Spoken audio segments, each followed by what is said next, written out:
passei a vida inteira acreditando na justiça. Eu sempre achei que qualquer nação precisa ter um sistema de justiça em que as pessoas, sobretudo as pessoas menos afortunadas, tenham uma certa proteção, ou certa, algum lugar para você procurar um tratamento adequado, um tratamento que se faça justiça.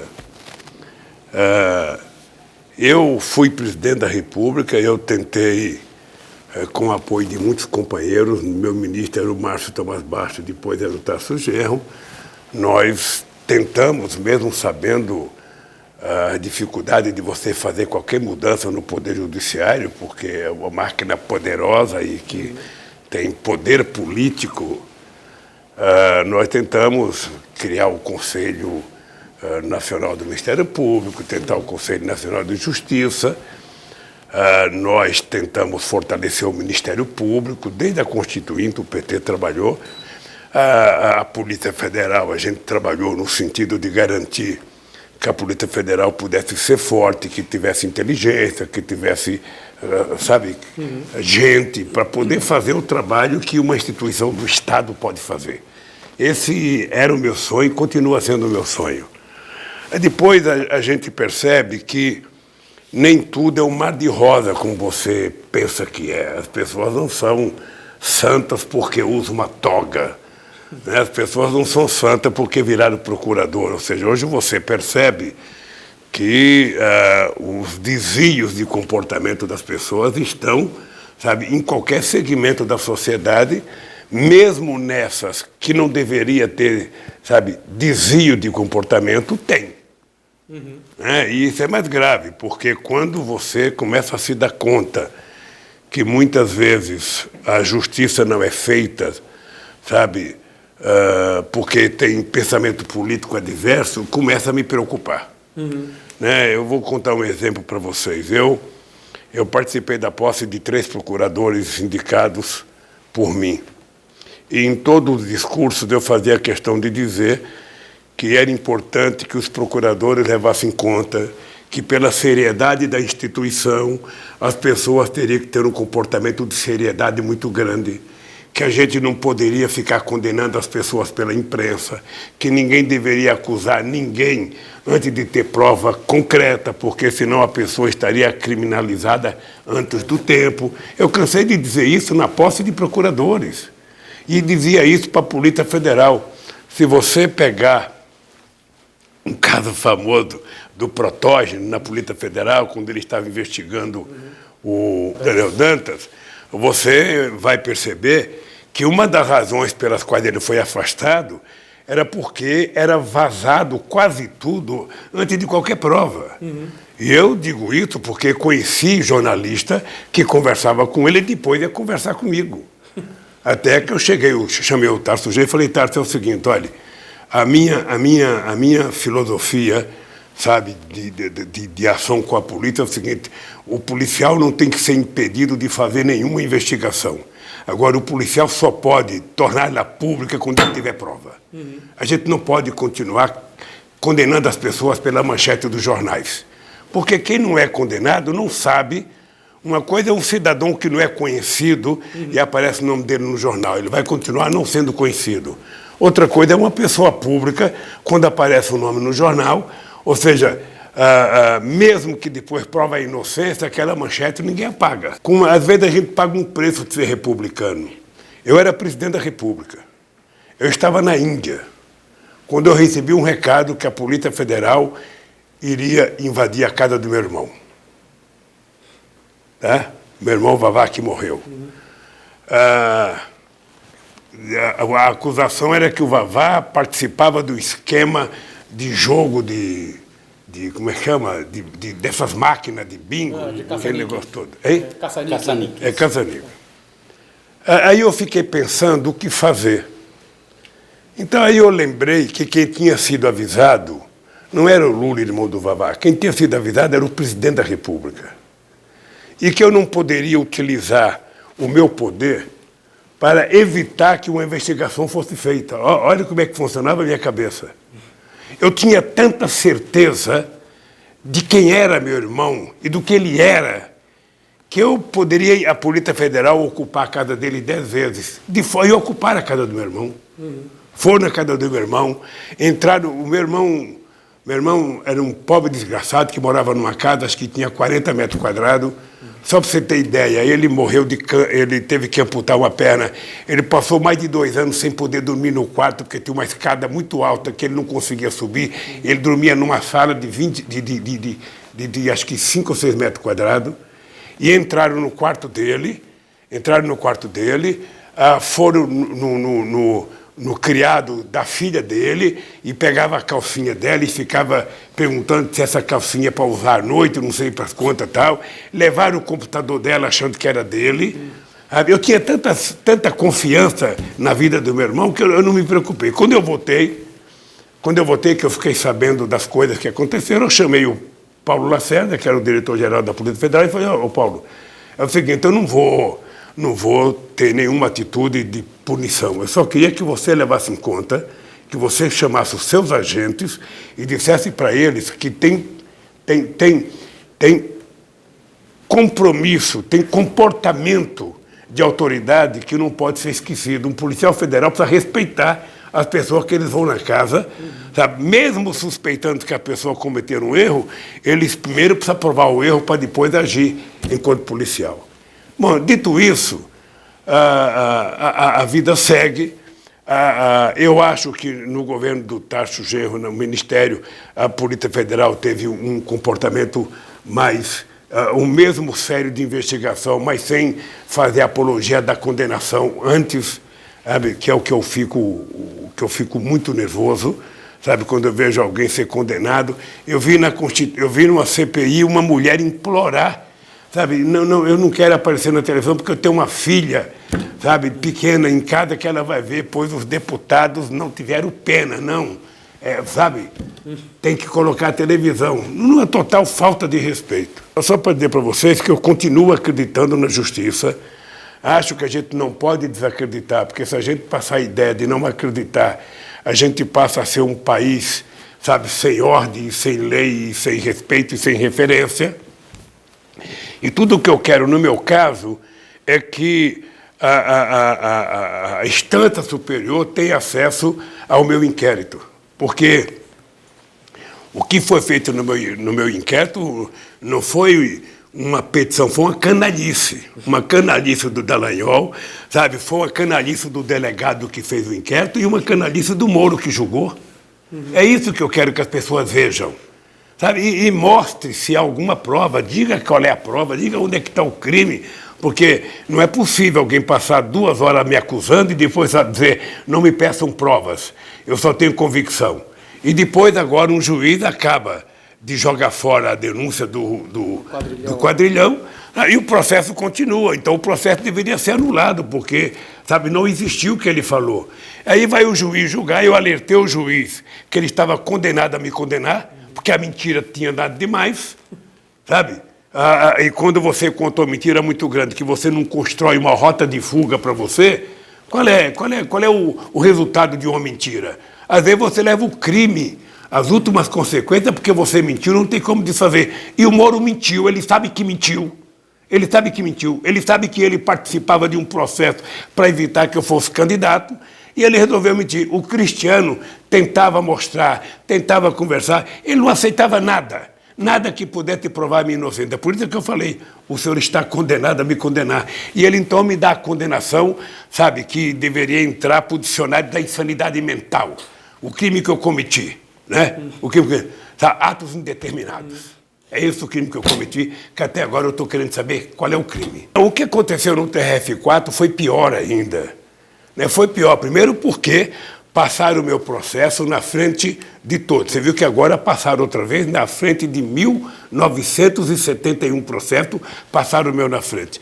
E por que passaram o meu processo na frente? O presidente do TRF4 não tinha nem tido acesso à sentença. Ele disse: a sentença do Moro é maravilhosa, é uma peça extraordinária, sem ler. E eles votaram os 3 iguaizinhos, que era para não me dar direito de recorrer.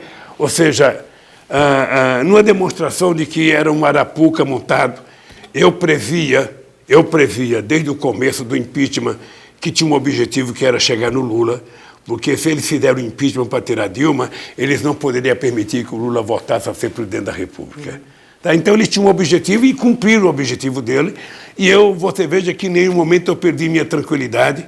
Eu tenho certeza que eu estou com a cabeça mais tranquila do que o Moro e que Dallagnol. Eu tenho certeza que eu não tenho medo de responder nenhuma pergunta e ele tem medo de responder porque ele não quer que pergunte, a ponto dele ir em entrevista e falar, não pergunte isso para mim.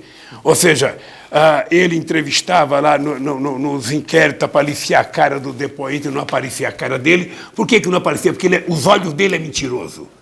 Minha mãe dizia, meu filho, se você quer saber se uma pessoa está mentindo, não olhe para a boca, não, olhe para os olhos. E os olhos do Moro são olhos de mentiroso. É isso.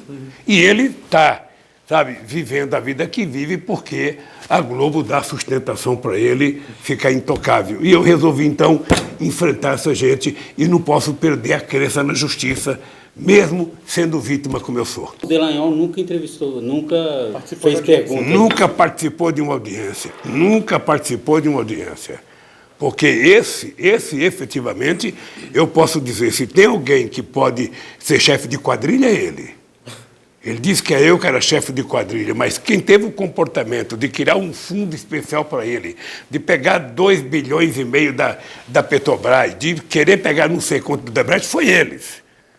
Foi ele. E hoje está ficando cada vez mais claro que eles estavam a serviço de interesses americanos. Hoje está ficando cada vez mais claro que toda a Operação Lava Jato tinha uma vinculação muito precisa com o Departamento de Justiça, sabe, norte-americano, e mais ainda, subordinado a interesses econômicos, sabe, dos Estados Unidos. Por isso é que a Petrobras entrou em jogo, por isso é que entrou em jogo as empreiteiras brasileiras, porque as empresas de engenharia brasileiras estavam tomando muito espaço em toda a África, toda a América Latina.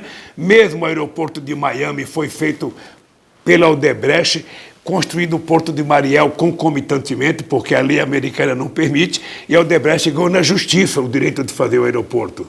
E depois os americanos acho que estavam incomodados. Então era preciso criar toda essa farsa. Eu poderia estar nervoso, eu poderia estar irritado, eu tenho 74 anos de idade. Quando a gente chega a essa idade, a gente não tem mais o tempo pela frente que a gente já passou, mas eu não sei quanto tempo eu tenho. O que eu sei é que eles vão perceber que eles mexeram com uma pessoa digna, com uma pessoa que aprendeu a ser honesto, com uma mulher que nasceu e morreu analfabeta, e não vou me curvar à toga dessa gente. Eu sou um homem feliz porque eu tenho um advogado, sabe, o Cristiano Evalesca, e outro advogado, Batoque, outros companheiros que estão dispostos a brigar. Todas as decisões políticas eu faço questão de interferir, sabe, para que eu não quero uma briga apenas jurídica, sabe? Eu quero que saibam que estão lidando com uma pessoa diferente. Se quiserem me condenar, me condenem, não tem problema, eles podem. Mas eu quero que eles saibam que estão lidando com uma pessoa diferente. A gente que nasce pobre no Nordeste, a gente demora muito para conquistar o direito de andar de cabeça erguida. E eu aprendi a andar de cabeça erguida e não vou baixar a minha cabeça, em hipótese alguma. Então, veja, tudo que saiu no Intercept agora a gente vê denunciando. É só você pegar as peças da defesa feitas pelos meus advogados que você vai perceber que tudo está colocado no processo. Tudo. Ou seja, e o Moro não aceitava a defesa, o Moro não aceitava nada que pudesse contradizer aquilo que ele falava, ou aquilo que o Dallagnol falava. Então, era um jogo de carta marcada. Tinha gente que não gostava, porque eu falava o seguinte, olha, eles não têm como não me condenar. Por quê? Ora, porque quando eles começaram a vender o caso do Mensalão como o maior caso de corrupção da América Latina, do mundo, aquele negócio todo, e eles não tiveram como provar, eles logo inventaram um jeito de condenar, inventaram a teoria do domínio do fato.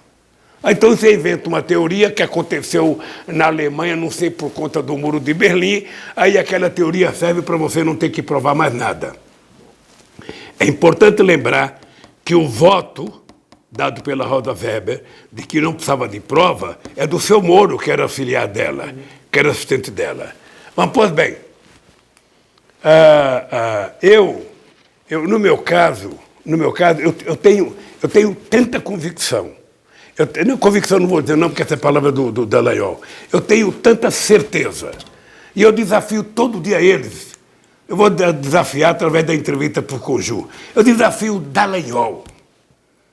Sabe, o Dallagnol, que deveria ter sido exonerado no dia daquela entrevista. No dia que ele disse que não tinha prova, só tinha convicção, ele deveria ter sido exonerado a bem do serviço público brasileiro. Ele não poderia continuar como procurador, ganhando dinheiro, fazendo palestra, mentindo para a sociedade brasileira e se escondendo. Porque não foi, eu tive 83 testemunhas, ele não foi num depoimento.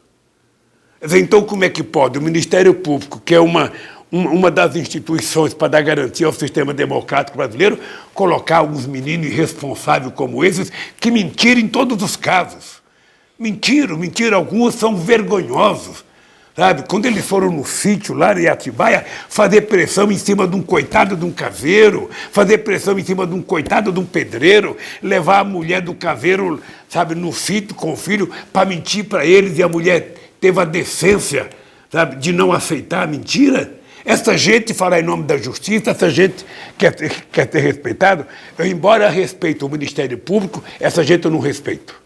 É por isso que eu não critico nunca a instituição. Eu critico as pessoas que, participando dessa instituição, foram levianos com o povo brasileiro e foram mentirosos comigo. Hoje está claro que fazia parte de um processo de um jogo de poder. Hoje está mais do que claro de que, por todo o vazamento do Intercept, por todo o comportamento do Moro, aquilo fazia parte de um processo político. Ou seja, era importante não permitir que o Lula pudesse voltar a ser presidente da República, porque eles sabiam que, se eu participasse do processo eleitoral, eu ganharia as eleições de todos eles no primeiro turno.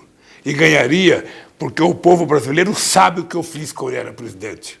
O povo brasileiro sabe, o povo brasileiro aprendeu a ir para a universidade, aprendeu para a escola técnica, aprendeu a comer carne de primeira, aprendeu a comer 3 vezes ao dia, aprendeu a ter crédito, aprendeu a ter emprego, aprendeu a ter aumento de salário, aprendeu a ter aumento de salário mínimo, ou seja, o povo passou a viver bem. Então, por isso eu ganharia as eleições.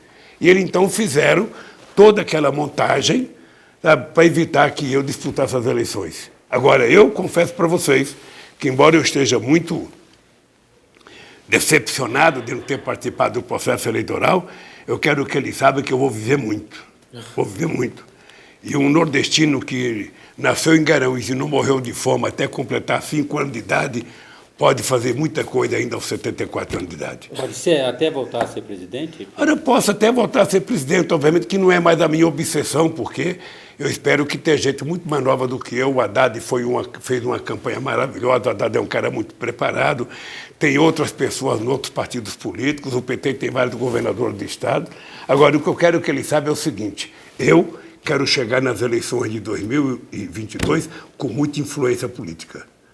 Isso eu não abro mão e por isso eu vou trabalhar. Quem quiser ganhar de mim, viaje mais do que eu, faça mais discurso do que eu, brigue mais do que eu, sabe? Porque é assim que eu consegui aprender a viver. O senhor tem algum arrependimento de alguma indicação que o senhor fez para o Supremo? É muito difícil. Deixa eu dizer uma coisa para vocês. Eu indiquei 3 procuradores. Veja, o primeiro procurador que eu indiquei foi o Cláudio Fonteles. Uma pessoa que eu tinha um respeito, não conhecia pessoalmente, mas tinha respeito pela sua trajetória. E ele fazia parte de um grupo chamado Tuiuiu, que era um grupo que tinha como pressuposto não permitir reeleição a segunda indicação no Ministério Público. E eu indiquei, e depois ele indicou o Antônio Fernandes, né? O Antônio Fernando foi, e quando o Antônio Fernando reivindicou a reindicação dele, o Cláudio Fonteles já ficou muito irritado e disse que aquilo era uma traição à filosofia do grupo Tuiuiu.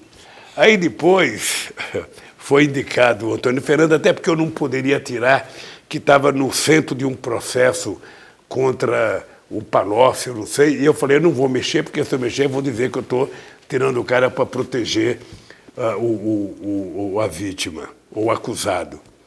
Aí fui indicar. Para indicar, eu fiz uma reunião com muita gente. Eu nunca indiquei sozinho, porque eu não conhecia as pessoas. Então, eu conversei com muita gente, com muitos advogados, com muita gente da área, muitos amigos meus, talvez amigos de vocês, ou seja, gente boa, gente de maior credibilidade. Chegamos à conclusão que ia ser o Gurgel. Gurgel.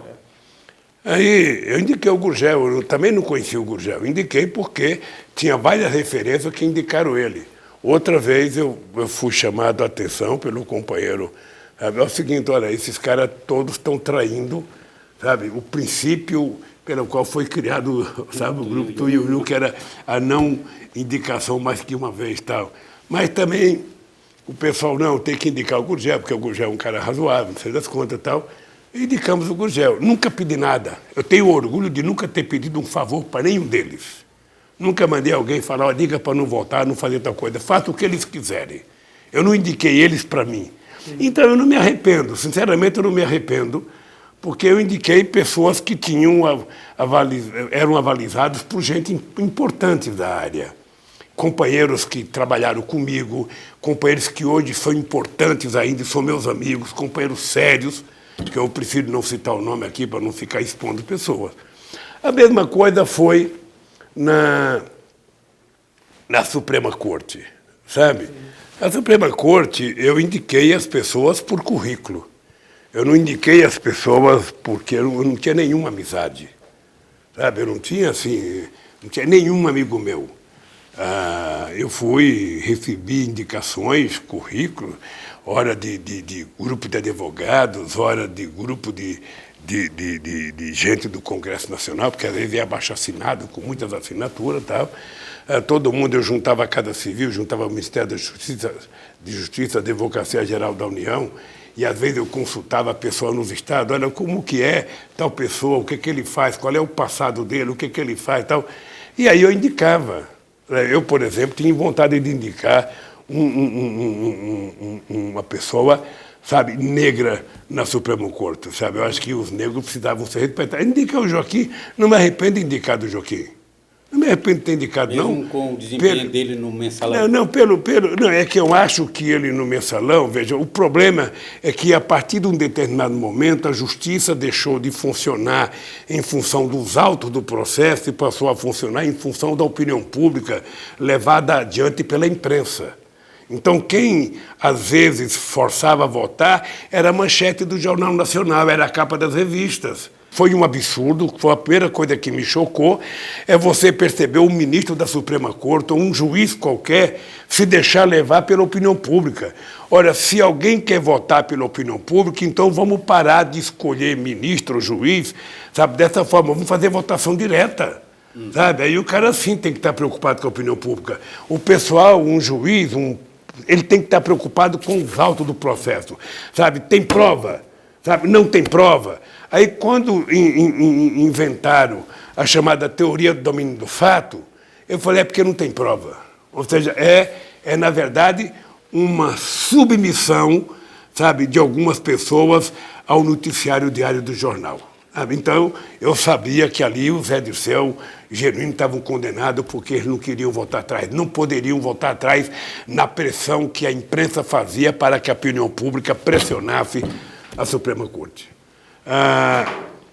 No meu caso, a mesma coisa, sabe? No meu caso, a mesma coisa. Aí eu indiquei, sabe? Indiquei todos. Graças a Deus, eu posso dizer que eu não arrependo individualmente de indicar as pessoas, porque todos foram indicados pelo currículo. Tá? Obviamente que o currículo não mostra caráter, não mostra comportamento ideológico, não mostra nada. Sabe? Tem pessoas que foram indicadas que depois, sabe, deixaram de atender até as pessoas que tinham indicado e que tinham defendido. Mas eu não indiquei porque era meu amigo, indiquei porque o currículo permitia que a pessoa tinha condições de ser ministro da Suprema Corte, e não me arrependo. Não me arrependo até porque, se tem um companheiro que me deu uma lição muito grande, foi o companheiro Jobim. Sabe, o Jobim nunca pediu nada para mim, foi presidente, sabe, da Suprema Corte, foi indicado pelo Fernando Henrique Cardoso e teve um comportamento muito digno durante toda a minha presidência, quando ele foi presidente da Suprema Corte. E o Jobim, que nunca pediu para indicar ninguém, falava assim para mim: presidente Lula, o senhor errará menos se o senhor indicar pessoas que já têm biografia construída antes de pegar o cargo. Se a pessoa vier para construir a biografia no cargo, vai ser muito pior. E hoje eu posso dizer que ele tinha toda a razão, sabe? É preciso ter um critério mais rígido para indicar, sabe? Eu, se fosse hoje presidente da República, eu iria conversar com entidades, sabe, de OAB, com outras entidades nacionais da sociedade, para ver qual é o melhor jeito, o jeito mais seguro de você indicar alguém para exercer um mandato que é quase um mandato de Deus. Né? Porque com a decisão dele você não tem como votar contra quando ele toma uma decisão. Então é um cargo muito importante, sabe? Que a pessoa não tem que ser apenas uma pessoa gabaritada tecnicamente, juridicamente. A pessoa tem que ter a questão moral ilibada, a pessoa tem que ser um cidadão ético, provado e comprovado, sabe? É assim que a gente tem que escolher, sabe? Então, eu confesso que hoje eu seria mais exigente na escolha de pessoas. Iria envolver mais gente na escolha de pessoas. Se bem que o presidente indica, mas quem aprova é o Senado. Né? No caso da PGR, a lista tríplice ajuda o presidente a escolher? Olha, eu tinha um problema que era um viés da minha origem sindical. Eu sempre achava que o indicado tinha que ser o primeiro. Eu sempre achava, sabe? Eu defendia isso quando eu era oposição, quando eu era presidente do sindicato. Eu achava que o reitor tinha que ser o mais votado, eu achava que o procurador... Eu sempre achei isso. Obviamente que isso também não prova, sabe, que o cara seja mais competente. Isso prova que o cara teve mais força dentro da categoria, ou seja, significa que o cara tem mais força na corporação. Até porque tem um pequeno equívoco, que é o seguinte: você tem 3 candidatos, como teve em alguns momentos que eu era presidente. Um cidadão tinha 340 votos, um outro tinha 400 votos, outro tinha 450. Ou seja, se você somar os 2 que perderam, dava quase que o dobro do voto do cara que ganhou. Então não é tão absurdo você não escolher o da lista. Você precisa estabelecer outros critérios. Você tem que ter outros critérios para aferir como é que a pessoa, sabe, se comporta na sociedade, quais são os valores morais da pessoa, quais são os valores jurídicos das pessoas, que visão que a pessoa tem, sabe, dos problemas sociais do Brasil. Sabe, porque senão você não tem chance de acertar. Você fica dependendo. Agora que ele já fez todas as bobagens que ele fez e se desmoralizou sem precisar eu falar, o Janot. Eu não conhecia o Janot, mas eu fui procurado por amigo do Janot, dizendo que eu precisaria dar uma força para ajudar a indicar o Janot, conversar com alguns amigos meus para indicar o Janot. Sabe? Eu falei, primeiro a Dilma deve ter os critérios dela, a pessoa também tinha conversado com a Dilma, sabe, alguns procuradores, tudo, sabe?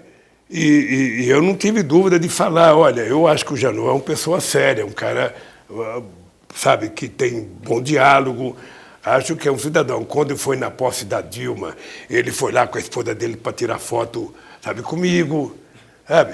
Eu não sabia que ele ia virar o que ele virou. Eu não sabia. Sabe, depois de algum tempo eu tive com alguns advogados antigos que já tinham sido lá do Ministério, tinham sido do Tribunal de Justiça, que me falaram: Lula, ele está bebendo demais, ele chega às 10 horas da manhã, ele tem um lugar lá no gabinete dele que ele chama de farmácia, e que ele, sabe, tudo isso. Mas eu nunca conversei com ele. Sabe, eu sei que ele chamou pessoas para conversar, dizendo: olha, diga para o presidente que não vai ter nada contra ele. No dia seguinte, uma denúncia contra mim, coisa que eu nunca pedi e jamais pediria. Então, eu lamento, sabe, que uma instituição tão sagrada como deve ser o Ministério Público, sabe, e agora eu assisti aquele filme Os Olhos que Condenam, sabe, daquelas crianças, e eu fiquei patético com o comportamento da Procuradora-Geral e dos policiais, ou seja, era preciso condenar porque não tinha prova, mas era preciso condenar. A polícia falou, o Ministério Público falou, então, sabe, até o Trump fez matéria paga para condenar a molecada, eu me sentia aqueles moleque. Eu me sentia aqueles moleque, ou seja, você já tem noção de quantas horas de Jornal Nacional, quantas horas de Bom Dia Brasil, quantas horas de Ana Maria Braga, quantas horas do Jornal da Record, quantas horas do SBT, quantas horas da Bandeirante, quantas primeiras páginas dos jornais, quantas capas de revista tem me condenando? Há quantos anos? E eu desafio eles, mostro uma única prova. Então, agora, sabe, eu sinceramente, você sabe que isso me motiva. Me motiva a dizer para vocês o seguinte: eu ainda continuo acreditando na justiça. Ainda continuo acreditando. Eu acho que, sabe, tudo o que está acontecendo, porque o mundo inteiro está se interessando, as pessoas vão descobrindo que tem coisa errada, que tem coisa que não deveriam acontecer, sabe, que havia uma necessidade de impedir o Lula. Aí eu fico pensando, olha, por que foram gravar o escritório, sabe, dos meus advogados? Por que foram gravar a conversa minha com o meu advogado? Por que foram gravar a conversa da minha mulher com o filho dela? Por que foram gravar a conversa minha com a Dilma? Sabe, isso é de uma insanidade. E esse Moro, que mandou gravar, cinicamente, sabe, finge que não era com ele. Eu, às vezes, fico chateado, porque quando um trabalhador trabalha numa fábrica, ele faz uma coisa errada, ele, às vezes, é mandado embora por justa causa. Você pega um cara que faz toda a canalice que fez, do que aquele procurador fez, no caso do Temer e no caso do Joesley, sabe? Aquele cidadão é afastado, ele é premiado com aposentadoria por tempo integral e fica fora. Eu não sei se você sabe, tem um procurador que as mulheres deputadas foram falar com o Janot na época. Ele era um cara que tinha sido expulso de Rondônia, tinha se afastado de Rondônia, porque ele chegou a manter a mulher dele quase que como escrava. Ele mantinha a mulher dele amarrada às vezes. E esse cara foi denunciado em Rondônia, ele saiu. Aonde que ele estava? Escondido em Brasília. Escondido aonde? Na instituição. Até que a mulherada foi para cima dele e conseguiu colocar ele para fora. Se você quiser saber o compromisso dessa gente, entre no site desses procuradores e veja que todos eles tiveram compromisso eleitoral, todos eles falaram mal do Lula, todos eles falaram mal da Dilma, todos eles defenderam, sabe, pessoas de direita, são pessoas reacionárias do ponto de vista político, reacionárias do ponto de vista do entendimento do problema social, não gosta de pobre. Esse é o dado concreto, não gosta de pobre. E eu acho que em algum momento eu cheguei a ser demais para essa gente, porque na minha veia ainda corre o sangue de metalúrgico, de filho de nordestino. Então, porra, esse Lula não pode ficar, esse analfabeto vem querer colocar pobre na universidade, vem querer transformar, sabe, filho de índio em doutor, filho de negro em engenheiro, filho de engenheiro, sabe, filho de pedreiro diplomata. Sabe, esse cara vem querer que pobre vá para a escola técnica, vem querer que pobre vá viajar de avião, que pobre... Sabe, tudo isso era importuno, o pobre está entrando em restaurante. Você sabe que quando eu cheguei na presidência, o Brasil tinha 48 milhões de pessoas que viajavam de avião. Quando eu deixei, tinha 113 milhões de pessoas. Sabe, quase 3 vezes mais gente viajando de avião. Então, incomodava a elite brasileira. Porra, o avião está cheio, o aeroporto parece rodoviária, sabe? Só pode ser isso, eu não consigo entender outra coisa. Agora, o que fazer? Porque esses caras têm a caneta. Continuar brigando, sabe? Continuar brigando. Eu acho que todas essas adversidades que existem, nós temos que entender o seguinte, sabe? Tem muita gente ruim, tem muita gente boa. Às vezes, as pessoas ruins, hoje está mais fácil as pessoas serem ruins, porque as pessoas não têm que se apresentar.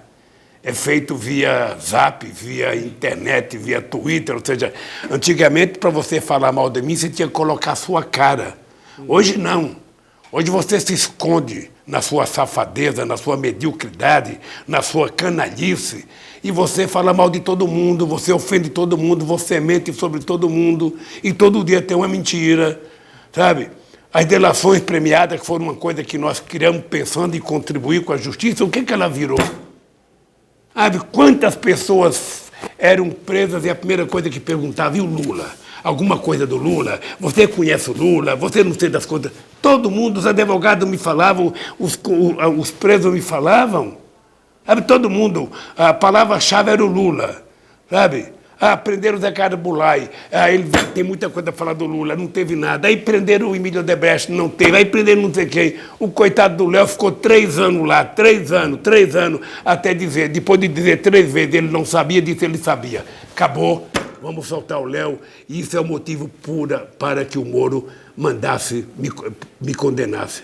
Então, eu tenho que aproveitar o nome que eu tenho, eu tenho que aproveitar a paciência que o povo me deu, sabe, a relação que o povo brasileiro tem comigo e denunciar essas coisas. Porque se não for uma pessoa para denunciar, os coitados que são presos aí, que às vezes o cara, esses dias eu até citei um moleque que roubou um telefone celular e um boné, condenado a 5 anos. Sabe, não tem nem advogado de defesa, ninguém vai querer defender um cara que roubou um boné. Agora, qual é o direito de um juiz mandar condenar um jovem de 18 anos a 5 anos de cadeia? Cadê a lei? Cadê que tinha como objetivo recuperar esse jovem? Sabe? Manda ele para a escola, manda ele para um centro de ensino, um centro de recuperação, não para uma cadeia para viver com o PCC, para viver com o Comando Vermelho, para aprender a ser profissional do banditismo. Então, eu acho que é preciso que o Poder Judiciário desça do pedestal e bota os pés no Brasil real que a gente está vivendo, para a gente poder ter certeza que no Brasil haverá justiça para todo mundo. Eu acho que o PT foi o partido que no governo que fez mais coisa de proteção, sabe, ao cidadão brasileiro e mais fez para combater o mal feito nesse país. Tá? Obviamente que você sempre espera que as pessoas que vão utilizar as leis para julgamento sejam pessoas sóbrias, sejam pessoas dignas, sejam pessoas ilibadas, sejam pessoas não movidas à ideologia, mas sejam pessoas movidas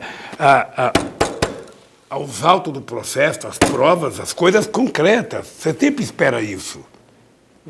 Sabe? Obviamente que a delação premiada é melhor do que a tortura, que o pau de arara. Mas o que eles fizeram foi pior do que o pau de arara. Porque alguns que foram presos no começo, eles ameaçavam os caras, você não quer falar? Nós vamos trazer tua filha. Nós vamos trazer o teu filho, nós vamos trazer tua esposa. Olha, todo mundo sabe que quando um pai recebe a ameaça de que, sabe, a filha dele vai ser presa no lugar dele, é pior do que um choque elétrico de 220. Todo mundo sabe disso. E a delação foi utilizada por esse mau caratismo da força-tarefa do Ministério Público, sabe, para poder enganar a sociedade brasileira e para poder extrair as confissões que eles precisavam, orientado pelo Departamento de Justiça americano, para condenar as pessoas e prejudicar as empresas. É isso que eles fizeram. Toda instituição tem os bons e os maus, tem os justos e os injustos, né? O caso mais próximo da Lava Jato é o Banestado. O Banestado começou lá, o amigo do Moro, Youssef, começou lá. O Moro não foi solto, o Moro foi um espião colocado à disposição para que o Youssef, para que o Moro utilizasse ele como cobaia. Sabe? Então, essas coisas aos poucos vão ser desmontadas. Sabe? Nós tivemos uma primeira fase do Intercept que desmontou, mas eu acho que o trabalho que vocês fazem, o trabalho da imprensa, aos poucos vai desmontando, o tempo vai se encarregando. Sabe, nós levamos quase 50 anos para descobrir que o governo americano tinha um porta-aviões aqui nas águas brasileiras para tentar dar o golpe se ele não acontecesse. Sabe, essas coisas demoram para acontecer. Demoram para... A verdade nua e crua demora para acontecer, sobretudo quando você tem contra você o Estado brasileiro. Sabe, quando você tem a Polícia Federal, o Ministério Público e uma má vontade de uma parte do Poder Judiciário.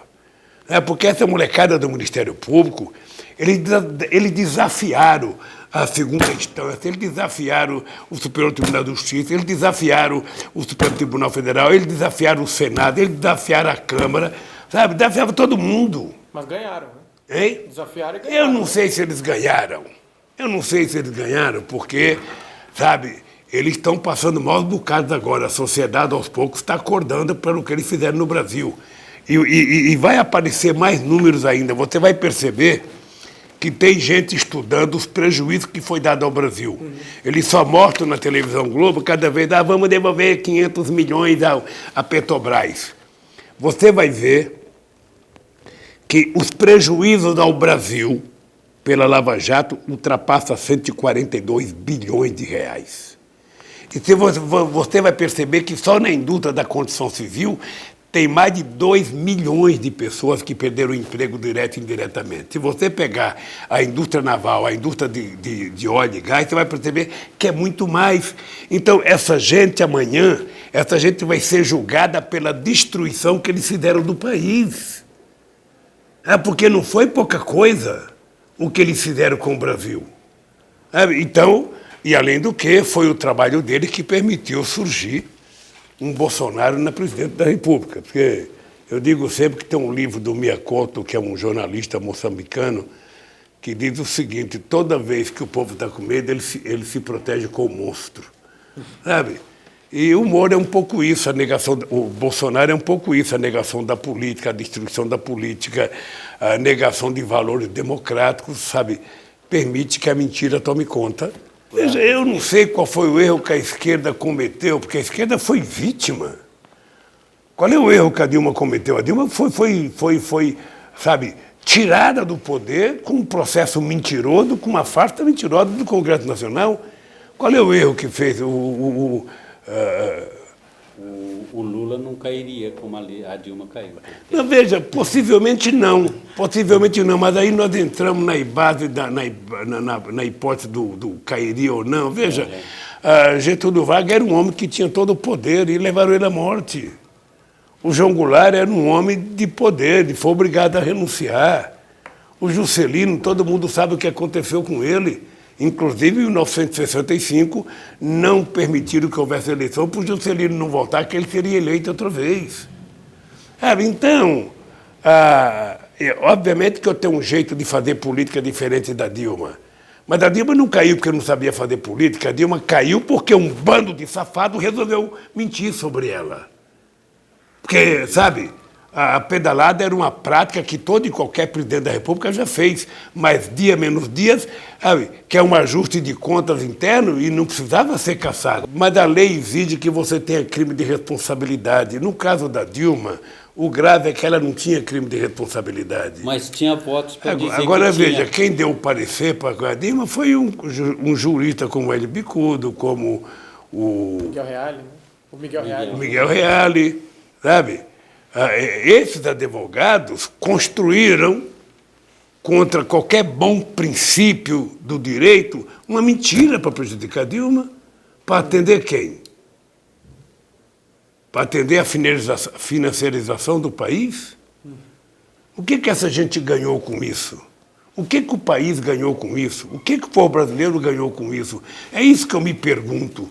O que a sociedade brasileira ganhou com toda essa patifaria que fizeram contra a democracia brasileira? Agora, o Brasil é um país que derruba presidentes, né? Foram vários os presidentes que caíram antes de terminar o mandato. Né? Não, o Brasil tem pouca experiência de democracia.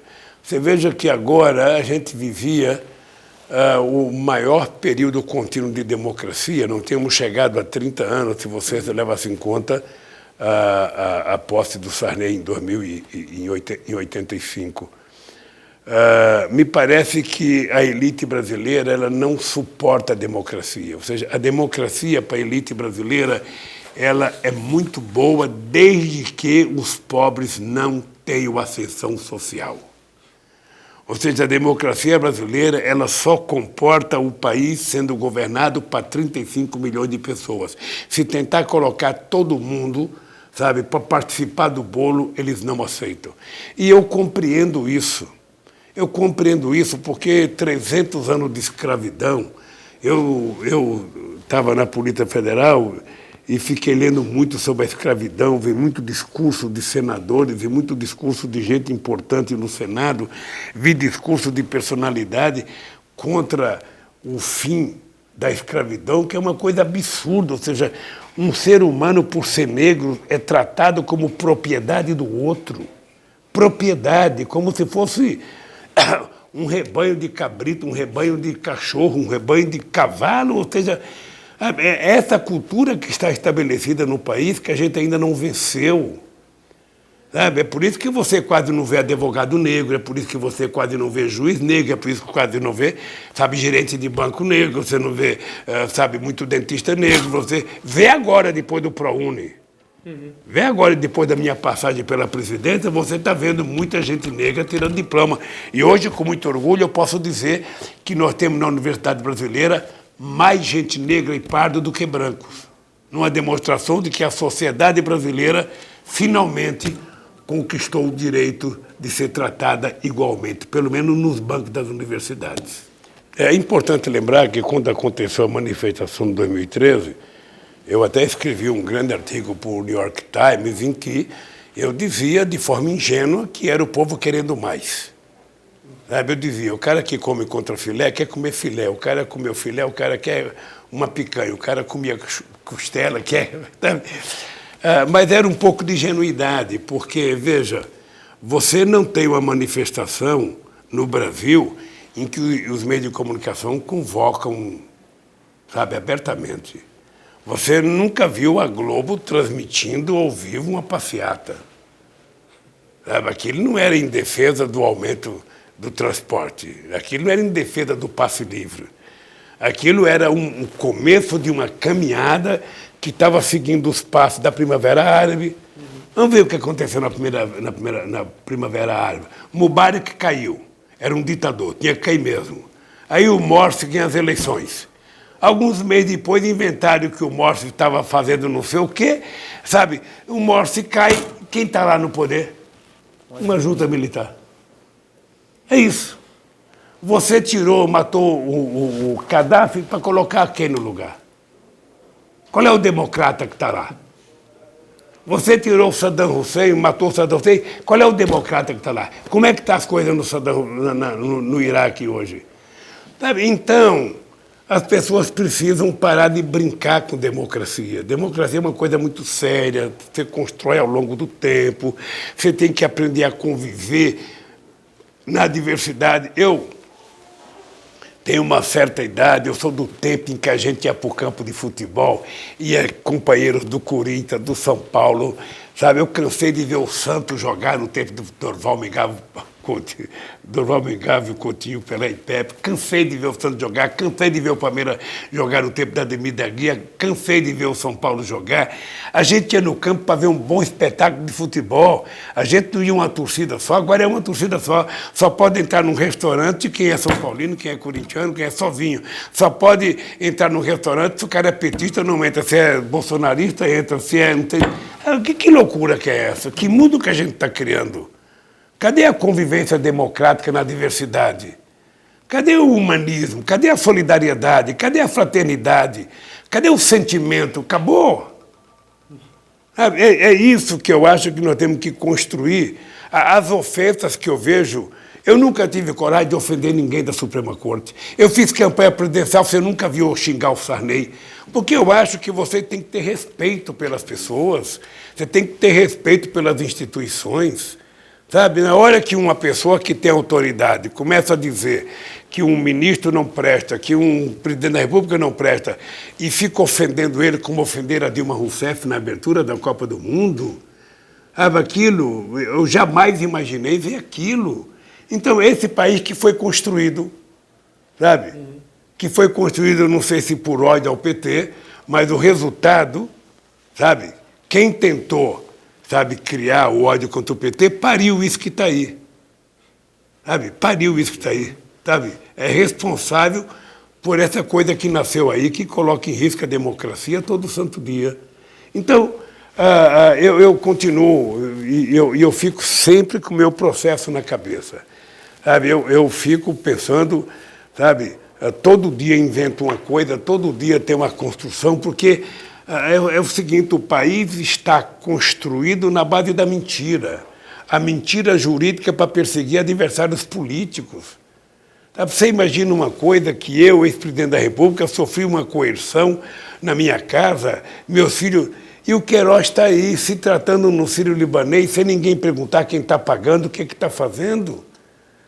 Sabe, não respeitou o Ministério Público, não foi prestar depoimento, não foi na Polícia Federal.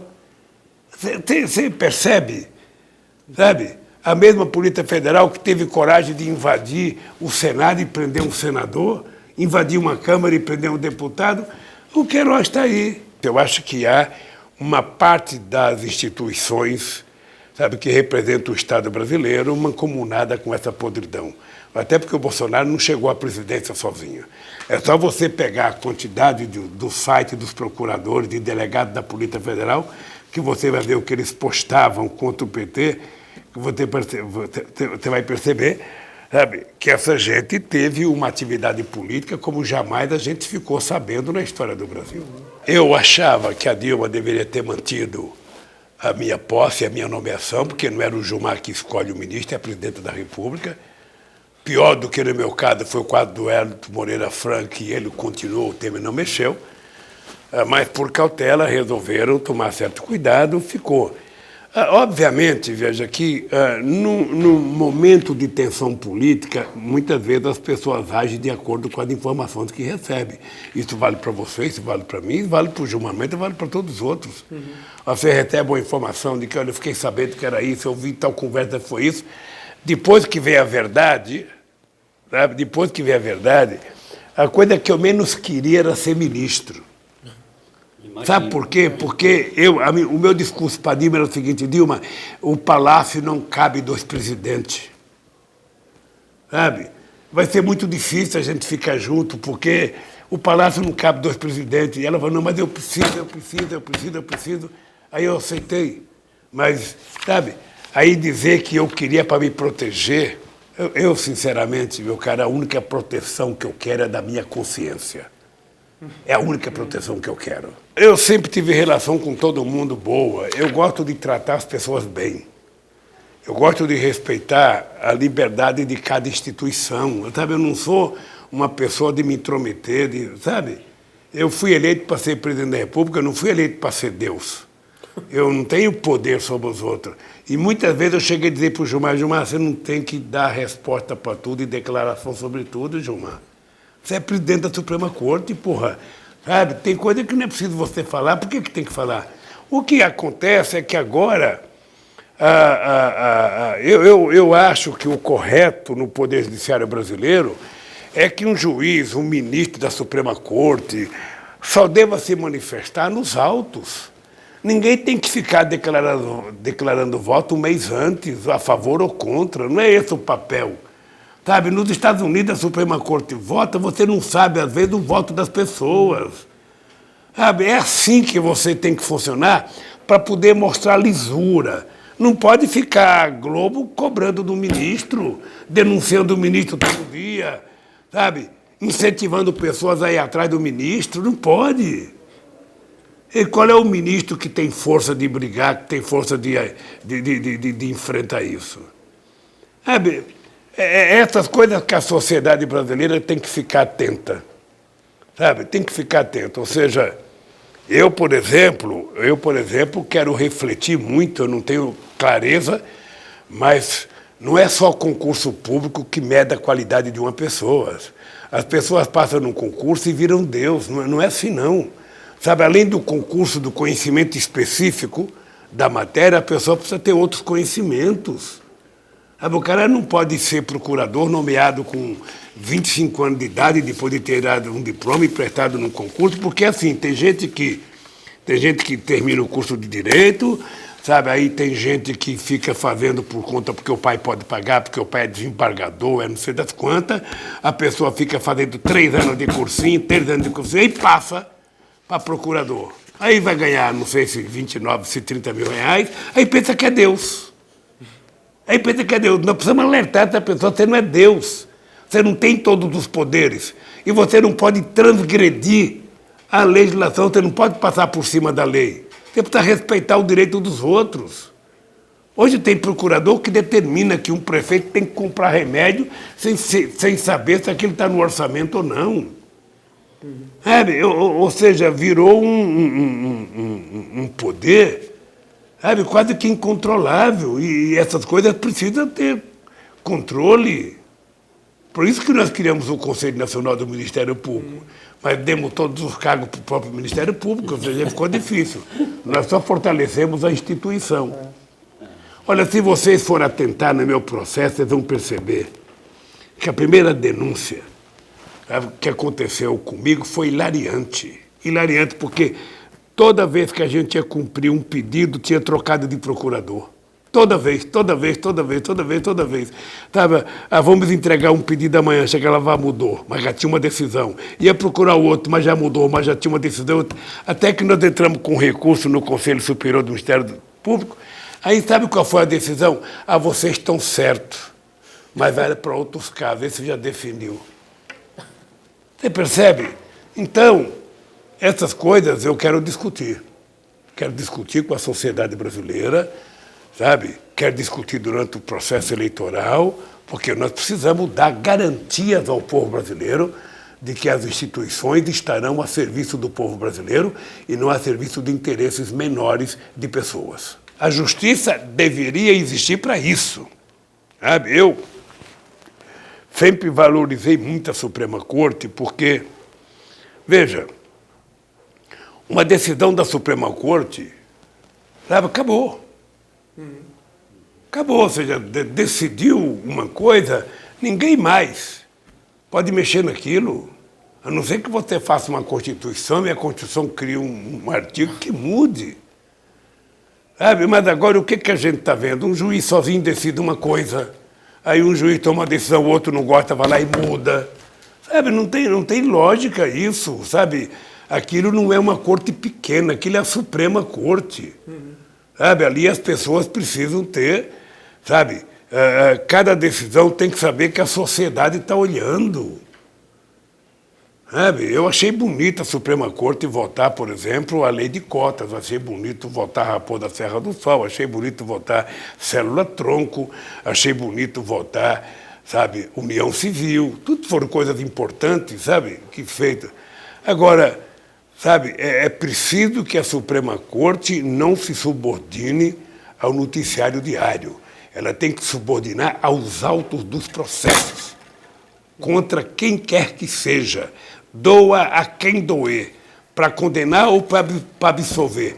O que manda é o auto, é a denúncia e são as provas. Você não pode transformar a Suprema Corte num clube de amigos. Sabe, vamos ser francos, as pessoas podem se queixar de mim no que quiser, mas ninguém pode dizer que eu não fui republicano na indicação. Eu não indiquei nenhum amigo meu.